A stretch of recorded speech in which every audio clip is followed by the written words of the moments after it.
Assalamualaikum warahmatullahi wabarakatuh, Bapak Ibu rekan-rekan semuanya. Yuk, hari ini kita akan melanjutkan bagian ke-10 Siap UP Desember 2022. Kali ini kita akan bahas tentang pedagogik, ya, tentu saja adalah bocoran dari kategori 1 gitu ya. Jadi semakin semangat, semakin siap untuk menghadapi UP Desember 2022. Oke, ada soal seperti ini. Perkembangan teknologi membuat siswa dapat mengakses berbagai permainan dari gadget atau gawai. Oke. Aspek kontrol diri akan mempengaruhi kecanduan siswa pada gawai. Keterikatan terhadap permainan dalam gawai dapat membuat siswa kehilangan konsentrasi belajar. Guru dapat berkreasi untuk membantu mengurangi kecenderungan siswa terkait permainan pada gawai dengan cara apa? Jadi di sini kata kuncinya adalah siswanya terikat dalam permainan HP, kemudian gurunya harus berkreasi. Caranya apa? A. Mempergunakan fitur gawai untuk pembelajaran terbatas. B. Menyita gawai. C. Menyediakan konten pembelajaran berbasis gawai. D. Mendampingi siswa ketika menggunakan gawai. E. Meminta siswa menyimpan gawai selama pembelajaran. Nah, jadi di sini siswanya itu terikat dengan permainan di gawai, kemudian gurunya dituntut untuk berkreasi. Maka menurut saya yang paling tepat adalah menyediakan konten pembelajaran berbasis gawai gitu. Karena siswanya udah suka pakai gawai, nah gurunya kreasinya apa nih? Nah, dia harus menyediakan konten pembelajaran berbasis gawai gitu. Nah, untuk pedagogik Bapak Ibu, ini kan berdasarkan saya ya. Jadi kalau Bapak Ibu punya pendapat lain ya boleh-boleh saja, silakan saja. Karena selama ini UP itu kan nggak pernah ada kunci yang maksudnya, oh soal ini jawabannya ini gitu. Kita juga nggak akan pernah tahu ya. Maka kalau pedagogik kepribadian kayak gitu, terserah kita semantap hati kita gitu loh. Kalau saya mantapnya kalau ada soal seperti ini, saya akan jawab deh gitu. Bapak Ibu gimana? Ada yang beda pendapat? Silakan tulis komen di kolom komentar kayak gitu. Oke, sebelum lanjut ini bisa dong di-like dulu videonya biar saya semakin semangat. Saya biasanya 2 hari sekali bikin video, cuman kadang males karena kok ternyata ya mungkin malas aja ya, kadang malas gitu, mohon maaf. Dan banyak pekerjaan karena sudah mau akhir semester ya gitu, maka sudah waktunya ujian dan ngoreksi banyak banget di sekolah. Dalam kegiatan pembelajaran matematika, guru mendapat hasil bahwa kemampuan penalaran siswa itu rendah dan kerjasama antar siswa belum maksimal. Penalarannya rendah, kerjasama belum maksimal. Guru meyakini dengan model PBL akan mampu menyelesaikan masalah tersebut. Judul PTK yang sesuai adalah apa nih? Nah, PTK ya. PTK itu kata kuncinya adalah meningkatkan. Jadi untuk meningkatkan ya. Jadi meningkatkan. Kalau saya di sini akan baca cepat sekali pengembangan pengaruh peningkatan keefektifan analisis. Oke, saya akan langsung pilih C gitu. Nah, kemudian nggak langsung terus ditinggal soalnya ya, kita lihat dulu betul apa enggak peningkatan kemampuan penalaran dan sikap kerja sama siswa melalui PBL gitu. Nah, cocok. Jawabannya C. Jadi kalau PTK itu memang konsennya untuk meningkatkan untuk agar hasil setelah penelitian itu lebih baik daripada sebelumnya gitu. Jadi kalau saya kata kuncinya adalah meningkatkan gitu. Kalau di sini peningkatan ya berarti ini gitu ya. Oke. Lanjut. Diberikan beberapa contoh identitas trigonometri. Ada yang salah, ada yang benar. Oke, ada yang salah, ada yang benar. Kegiatan yang menuntut siswa untuk memiliki kemampuan berpikir kritis adalah siswa diminta untuk berpikir kritis itu apa dulu? Berpikir kritis itu berarti kemampuan siswa untuk menganalisis, berpikir hot, membuktikan, mencari alasan kayak gitu ya. Jadi berpikir kritis itu kalau di itu ranahnya hot gitu ya. Untuk hot itu ternyata tidak sekedar kita berdasar KKO saja ya, kalau KKO-nya ini pasti dia C ini, ya kita lihat konteksnya juga gitu. Siswa diminta untuk apa? Fungsi mana saja yang tidak dapat dikomposisikan. B. Mengidentifikasi rumus mana yang benar, yang mana yang salah. Memberikan contoh fakta untuk identitas trigonometri yang benar. D. Membuktikan rumus trigonometri yang benar. Menggunakan rumus trigonometri yang benar untuk menyelesaikan masalah. Kalau saya di sini saya condongnya ke ini B. Mengidentifikasi rumus mana yang benar, mana yang salah. Jadi dia berpikir kritis, kalau dia mau mengidentifikasi mana yang benar, mana yang salah, otomatis kan dia buktikan ya gitu. Dia, oh ini benar atau tidak, ini salah atau tidak. Dia ada kemampuan untuk menganalisis, untuk membuktikan seperti itu. Membuktikan itu C5 ya. Dia mengevaluasi, membuktikan kebenaran sesuatu itu maksudnya ranah mengevaluasi Bapak Ibu, C5 gitu. Kita lanjutkan. Salah satu indikator perubahan perilaku siswa, nah ini juga kayak baru kemarin nih, saya bikin tulis kayak gini. Salah satu indikator perubahan perilaku pada siswa adalah proses belajar dari perilaku lama menuju perilaku baru. Indikator yang merupakan bahwa siswa telah mampu belajar adalah apa? A. Pengembangan komitmen siswa untuk membuat perubahan. B. Peningkatan motivasi siswa dalam belajar. C. Perubahan pola pikir. D. Penampilan perilaku baru yang diharapkan.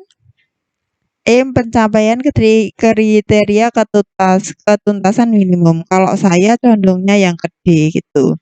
Kenapa? Nah, karena di sini yang menjadi fokus utama adalah perilaku proses belajar dari perilaku lama menuju ke perilaku yang baru. Jadi ketika dia sudah mampu belajar ya berarti dia sudah bisa dong menampilkan perilaku baru yang memang sudah diharapkan gitu untuk berubah. Misalkan dari yang awalnya kurang aktif menjadi aktif. Jadi ketika dia sudah mampu belajar, nah guru bisa melihat bahwa siswa itu sudah bisa menampilkan perilaku keaktifan yang diharapkan di awal tadi gitu. Jadi kalau saya jawabannya Bapak Ibu ya. Bapak Ibu punya pendapat lain silahkan gitu. Ini saya alternatif jawaban karena setiap keputusan ya masing-masing lah ya. Lanjut. Siswa kelas 7 belajar KD 3.12 menganalisis hubungan antara data dengan cara penyajiannya. Tabel, diagram garis, diagram batang, diagram lingkaran, indikator pencapaian kompetensi berikut yang tepat agar siswa mempunyai kemampuan berpikir mengevaluasi adalah mengevaluasi ya, dianalisis lalu dievaluasi betul apa enggak, dibuktikan, nah kayak gitu. Apa nih? A. Menyebutkan cara data yang dapat disajikan dengan diagram lingkaran. B. Mengubah sajian data dari tabel ke diagram lingkaran. C. Membaca informasi sajian data dengan diagram garis. D. Mengubah sajian data dari diagram batang menjadi diagram garis. Membandingkan kelebihan sajian data dengan diagram garis dan diagram batang. Kalau saya condong yang gitu. Nah, di sini mengevaluasi itu kayak dia membandingkan. Dievaluasi ya? Bisa ya? Bapak Ibu ini kan penalarannya ya. Kalau dengan diagram garis begini, kalau diagram lingkaran begini. Nah, dia evaluasi nih. Nah, kemudian setelah itu dia bisa membandingkan gitu. Maka jawabannya adalah kalau saya. Lanjut, rumus indikator pencapaian kompetensi penalaran matematis yang tepat dinyatakan oleh penalaran matematis gitu. Penalaran matematis itu berarti dia bisa mengevaluasi, menganalisis, mensintesis, kemudian bisa menyelesaikan soal-soal yang tidak rutin. Nah, biasanya kayak gitu. Tidak rutin ya soalnya. Nah, itu mana nih? A. Mengidentifikasi benda-benda dalam kehidupan sehari-hari yang berbentuk prisma segitiga.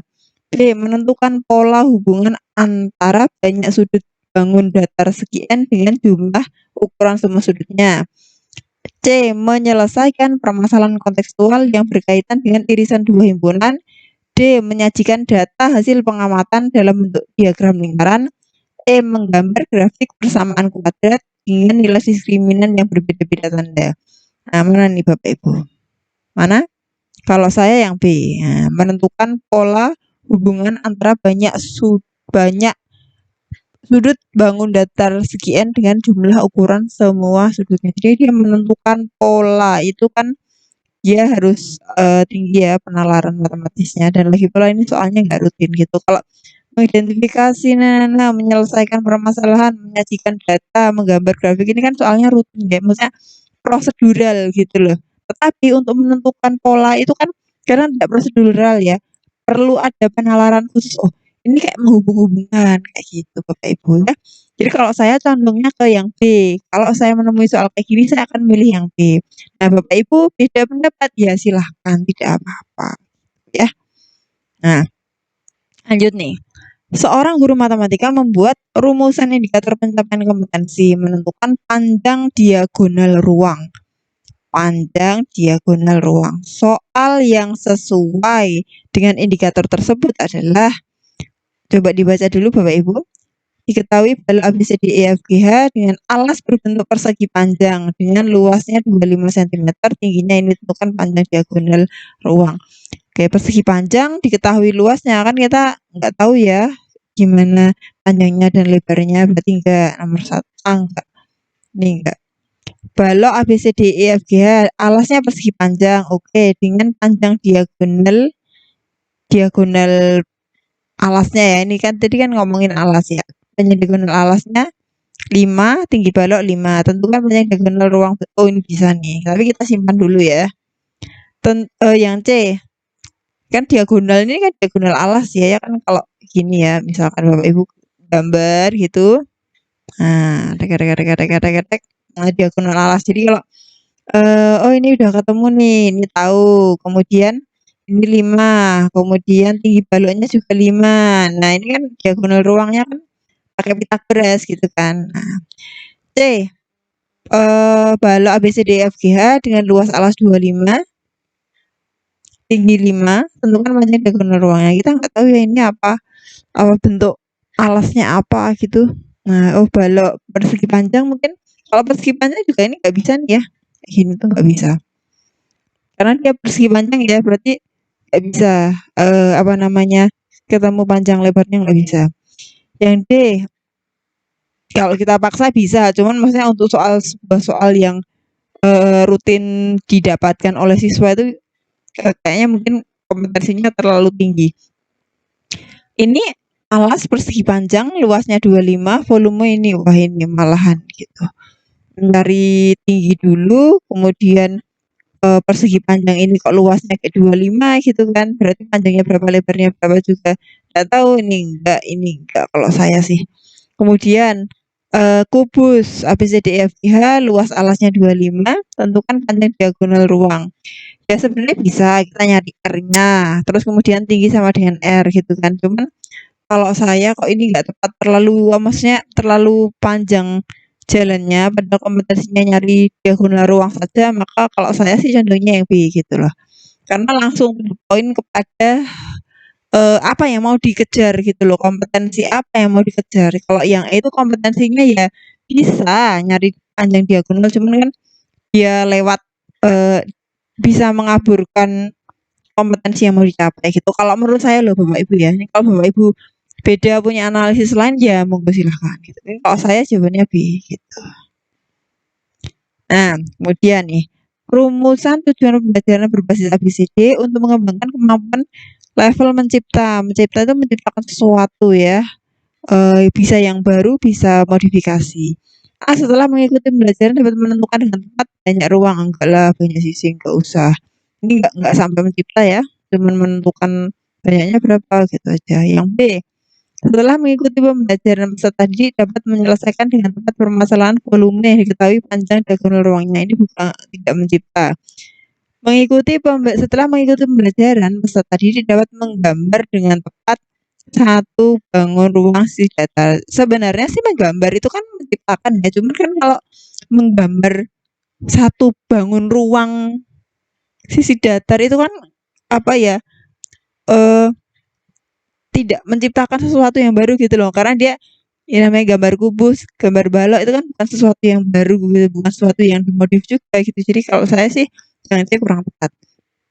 Nah, kalau yang D, setelah mengikuti pembelajaran, peserta didik dapat mengkonstruksikan dengan tepat beberapa ukuran balok, rusuk balok yang diketahui luas permukaannya. Nah, kalau saya sih cocoknya yang D gitu, karena ini ada beberapa ukuran, diketahui luas permukaannya. Nah, dia kan di pikirannya siswa kan dia membuat sesuatu yang baru ya.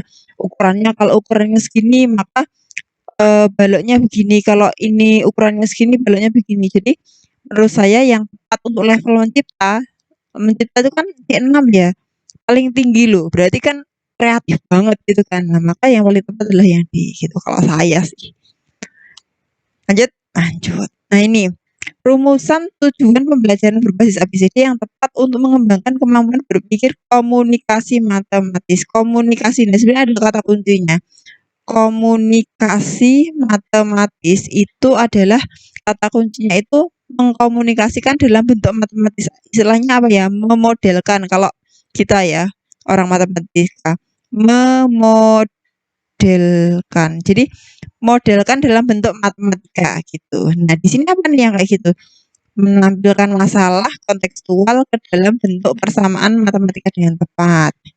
Ini menyebutkan benda-benda, menghitung jumlah, menggolongkan, mengukur. Memodelkan. Nah, mana nih yang sesuai konteksnya memodelkan? Kalau saya yang A. Menampilkan masalah kontekstual ke dalam bentuk persamaan matematika. Nah, lihat Bapak Ibu. Jadi kadang kalimatnya atau kata kuncinya nggak sekedar nggak ada kata memodelkan itu nah, ya lihat dong konteks kalimatnya. Kalau dia menampilkan masalah ke dalam bentuk persamaan matematika itu kan namanya memodelkan gitu. Berarti jawabannya yang A. Jadi Bapak Ibu kalau dapat soal nggak harus ada kata secara eksplisit memodelkan gitu loh. Jadi bisa aja kan memodelkan tuh kayak menampilkan dalam bentuk persamaan matematika. Nah, itu kan sama aja dengan memodelkan gitu ya. Jadi kalimat bisa diubah-ubah tapi maknanya sama gitu ya Bapak Ibu. Lanjut nih. Rumusan tujuan pembelajaran ABCD yang tepat untuk mengembangkan kemampuan koneksi. Nah, koneksi itu kan menghubungkan ya. Menghubungkan gitu, menghubungkan gitu. Nah, apa nih yang kayak menghubungkan apa? Bisa antar bab, antar materi, antar mapel gitu. Menyebutkan, menghitung, menghubungkan pokok integral dengan percepatan. Oh, ini cocok yang C gitu. Nah, seperti itu ya Bapak Ibu. Saya bisa. Rumusan tujuan pembelajaran ABCD yang mengembangkan berpikir kritis. A itu audiens. Audiens itu ini loh Bapak Ibu. Siswa kayak gitu. Behavior itu adalah yang mau dicapai gitu. Menemukan gitu. Kalau condition itu syarat. Menggunakan bantuan ini gitu. Kalau degree itu seperti kayak dengan tepat kayak gitu. Tapi minimal ada ABC. Degree tidak wajib. Berpikir kritis. Nah, berpikir kritis tadi ya, membuat alasan, mencari alasan, tidak sekedar dihafalkan saja gitu ya. Maka yang tepat mana nih? Menemukan dengan tepat kesepakatan, menjelaskan dengan tepat masa kontekstual, memberikan alasan dengan tepat. Oh, kalau saya sih C gitu. Berpikir kritis harus ada alasan, harus ada argumen kayak gitu ya. Dibaca dulu nih Bapak Ibu kalau kurang jelas, nanti kalau beda pendapat ya silahkan bisa tulis di kolom komentar gitu biar bisa diskusi. Lanjut nih. Rumusan tujuan ABCD mengembangkan kemampuan apa nih? Level analisis atau C4 ya, C4. Analisis merancang dengan tepat, menghitung dengan tepat, membandingkan dengan tepat, menemukan dengan tepat, mengkorelasikan antara nilai ini dengan ini. Nah, kalau saya yang E gitu ya. Kenapa? Karena dia menghubungkan antara satu hal dengan hal lain itu kan butuh analisis ya, gitu ya. Jadi butuh analisis kemampuan untuk berpikir di atas apa namanya di atas cuma sekedar menemukan ini, terus menghitung ini, nentuin ini, ngitung. Nah, daripada sekedar menghitung gitu kan mengkorelasikan. Oh, kalau determinannya begini berarti ini solusi SPL-nya begini. Nah, itu kan perlu analisis yang baik gitu. Kalau saya sih yang E. Lanjut, nah ini PTK. Pada materi SPLDV kelas 8 SMP Bakti Sosial, siswa tidak aktif. Setelah dicari penyebabnya, ternyata kegiatan pembelajaran masih berpusat pada guru. Untuk mengatasi masalah tersebut, guru mengadakan PTK. Tujuan yang paling cocok adalah apa nih? Semua meningkatkan. Oke. Kalau cuma satu yang meningkatkan tak pilih itu. Cuman kan masalahnya semua meningkatkan, maka kita harus lanjut membaca yang lain. Tidak aktif, terus berpusat pada guru. Meningkatkan hasil belajar, meningkatkan hasil belajar, meningkatkan keterampilan, meningkatkan motivasi, meningkatkan prestasi, meningkatkan keaktifan. Nah, yang dicari apa nih? Nah, siswa tidak aktif, berarti yang tujuannya adalah masalah apa? Keaktifan, berarti yang itu. Masalah keaktifan ya. Karena sumber biang masalahnya adalah siswa tidak aktif. Maka yang akan dikejar di PTK itu adalah keaktifan. Seandainya soalnya di sini adalah hasil belajar, nah maka jawabannya ya yang sesuai itu gitu loh Bapak Ibu ya. Ya, semoga nanti pas ujian bisa. Lanjutnya.